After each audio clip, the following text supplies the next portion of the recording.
ကျွန်တော်ကြောကုန်းမှာမော်ဆန်နဲ့စစ်တစ်ခုတက်ဆင်ထားတယ်။အဲ့ဒီစစ်ကိုဖွင့်ရေကုန်ကိုခွာချလိုက်တာနဲ့ကျွန်တော်ဟာအရန်ကိုချုံမောခံရတဲ့လူတစ်ယောက်ဖြစ်ပြောင်းလဲသွားခဲ့တယ်။အဲ့ဒီနောက်အိမ်ပြင်ထွက်လာပြီးလှပတဲ့အမျိုးသမီးတစ်ယောက်ကိုတားလိုက်တယ်။သူမဟာကျွန်တော်ရဲ့ရုပ်ရည်ကြောင့်ချက်ချင်းပဲဆွဲလန်းသွားခဲ့တယ်။ကျွန်တော်ကသူမကိုနှင်းစီပန်းတပွင့်ကမ်းပေးလိုက်ရုံနဲ့တင်သူမဟာကျွန်တော်ကိုအပိုင်နိုင်ချစ်မိသွားခဲ့တယ်။ကျွန်တော်တို့နှစ်ယောက်ဟိုတယ်တစ်ခုမှာတညတာအတူတူဖြတ်တန်းခဲ့ကြတယ်။အာယုံတက်ချိန်မှာတော့ကျွန်တော်ဝေစားလဲပြီးပြန်ဖို့ပြင်ဆင်လိုက်တယ်။သူမကကျွန်တော်ရဲ့ဖုန်းနံပါတ်ကိုချက်ချင်းတောင်းပေမဲ့ကျွန်တော်ကတော့လောင်ပြုံးတစ်ခုနဲ့ပဲသူမကိုကြည့်ပြီးထွက်လာခဲ့တယ်။ဘာဖြစ်လို့လဲဆိုတော့ဒီမျိုးသမီးဟာတစ်ချိန်ကကျွန်တော်ရဲ့အယုတ်ဆိုးတဲ့ရုပ်တွင်ကြောင့်ကျွန်တော်ရဲ့ချင်းကပ်မှုကိုအညာတာမဲ့ညှင်းပယ်ခဲ့ဘူးသူမို့လို့ပါပဲ။အိမ်ပြန်ရောက်တဲ့အခါကျွန်တော်ရဲ့ခန္ဓာကိုယ်ပေါ်မှာအနာဆက်ကြီးတွေစတင်ပေါ်ပေါက်လာတယ်။ဒီမော်စစ်ကို3ရက်မှတစ်ချိန်ပဲသုံးလို့ရတာပါ။အချိန်မီမူလရုပ်တွင်ကိုပြန်မပြောင်းဘူးဆိုရင်အခုလိုမျိုးဘေးထွက်ဆိုးကျိုးတွေခံစားရတတ်ပါတယ်။ဒီမော်စစ်ကိုကြည့်ရင်မနေ့ကအတွေ့အကြုံအတွက်ကျွန်တော်တော်တော်လေးကျေနပ်မိတယ်။နောက်ရက်မှာတော့ကျွန်တော်စာကြည့်တိုက်ကိုတွားခဲ့ပြီးနုနယ်ချစ်စပွဲကောင်းတဲ့မိန်းကလေးတစ်ယောက်ကိုတွေ့လိုက်ရတယ်။သူမအနာကိုတွားချင်ပေမဲ့စစ်ကိုပြန်သုံးဖို့အချိန်မတန်သေးတာကိုရုတ်တရက်တတိယသွားတယ်။ဒါပေမဲ့ခဏတာဝေခွဲမရဖြစ်ပြီးနောက်မှာတော့ကျွန်တော်တက်တီမွေပြီးသူမနားကိုသွားကနှုတ်ဆက်လိုက်တယ်မမျော်လင့်ပဲ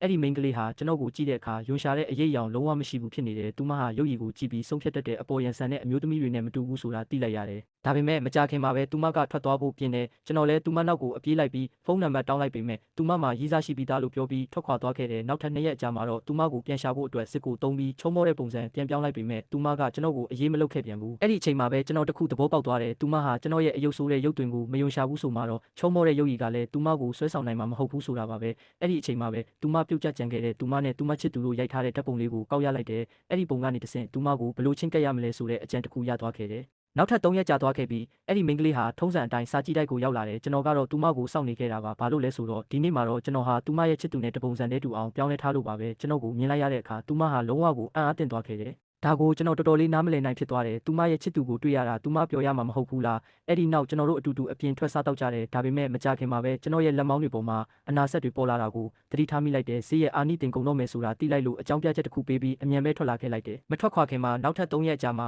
ပြန်တွေ့ဖို့ချိန်ဆိုလိုက်တယ်။3ရက်ပြည့်တဲ့နေ့မှာတော့ကျွန်တော်ချိန်ထားတဲ့နေရာကိုစိတ်လှုပ်ရှားစွာနဲ့အပြေးသွားခဲ့တယ်။သူမကလည်းကျွန်တော်ကိုတကယ်ပဲစောင့်နေခဲ့တယ်။ကျွန်တော်တို့2ယောက်တင်းတင်းကြပ်ကြပ်ဖတ်ထားလိုက်ကြပြီးဒီနေ့တော့ငါလိုချင်တာကိုနောက်ဆုံးမှရတော့မယ်လို့ကျွန်တော်တွေးနေမိတယ်။ဒါပေမဲ့အဲ့ဒီအချိန်မှာပဲသူမရဲ့မျက်လုံးတွေဟာရုတ်တရက်တွေးအောင်လန်းသွားခဲ့တယ်တခုခုမှားနေပြီဆိုတာကျွန်တော်သိလိုက်ပေမဲ့နောက်ကျသွားပါပြီသူမကဓာတ်တစ်ချောင်းကိုဖြည်းဖြည်းချင်းထုတ်ယူလိုက်တာကိုကျွန်တော်ကြည့်နေမိတယ်အဲ့ဒီနောက်တစုံတစ်ယောက်ကသူမကိုရန်ပြုတ်ဖို့ကြိုးစားနေပါတယ်ဆိုပြီးရဲကိုဖုံးဆက်တိုင်ကြားလိုက်ပြီးဓာတ်ကိုကျွန်တော်လက်ထဲထည့်ပေးလိုက်တယ်မိန်းကလေးထွက်သွားပြီးနောက်မှာတော့သူမဟာအဝတ်စားတွေကိုချုပ်လိုက်တဲ့အခါကျွန်တော်လိုပဲသူမရဲ့ခန္ဓာကိုယ်တစ်ခုလုံးမှာလည်းအနာဆက်တွေဖုံးလွှမ်းနေတာကိုတွေးလိုက်ရတယ်သူမမှာလည်းကျွန်တော်လိုပဲမော်စစ်တစ်ခုရှိနေခဲ့တာပါသူမကမူလရုပ်တွင်ကိုပြန်ပြောင်းဖို့ကြိုးစားချိန်မှာပဲအပြင်းပြင်းနဲ့ဆွဲလိုက်မိတာကြောင့်စစ်ဟာပြတ်တောက်သွားခဲ့ပါတော့